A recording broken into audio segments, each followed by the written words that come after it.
Hello，大家好啊，又係我的神。今集帶大家去位於旺角嘅鴻運茶餐廳。其實我點解咁有興趣去呢間茶餐廳拍攝呢？因為佢係一個電影場景啊。相信有好多人都睇過周星馳主演嘅《行運一條龍》。我自己凡係周星馳每套電影呢，都起碼睇咗幾十次，所以無論間嘢出品好唔好食都好啦，我都好想身處個電影場景睇下。佢係位於上海街嘅726號，由太子站 C2 出口咧行過去都係5分鐘左右。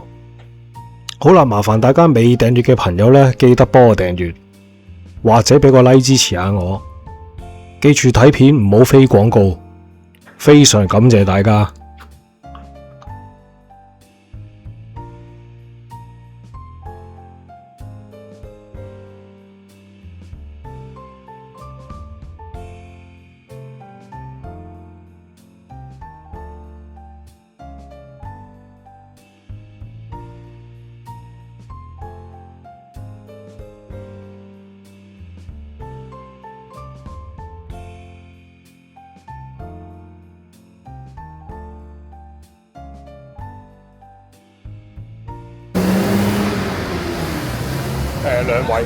兩位。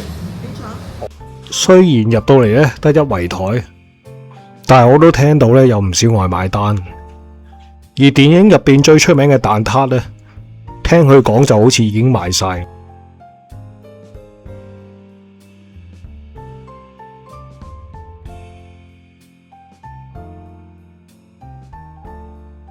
可惜依家就冇呢個新鮮出爐嘅蛋撻，咁啊唯有揀其他嘢食啦。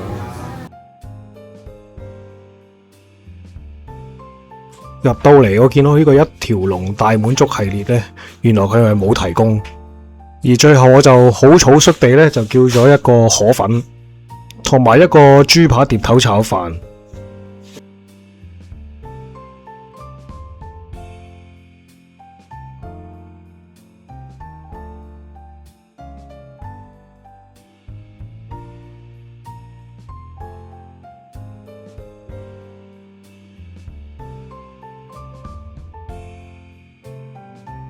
記得呢個水吧台呢，就收埋好多俾水哥嘅情書。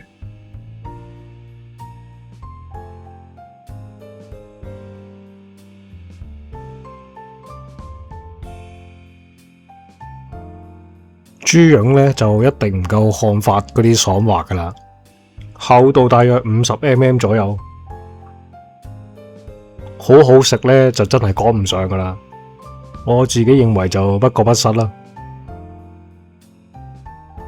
但個河粉呢，總算有啲鑊氣，啱啱喺極高溫炒過之後，殘留少少焦香嘅風味，表面上平平無奇啊，其實整體嚟講呢，就唔差嘅。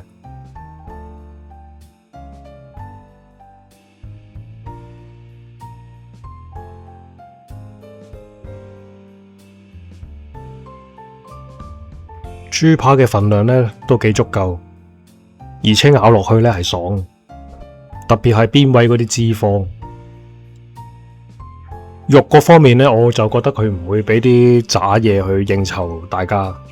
雖然我係第一次嚟食，而且係因為套電影，個河粉炒得唔錯咧，其實炒飯應該都唔錯。蛋香同鹹香都足夠，而且做到粒粒分明。埋單咧係140蚊。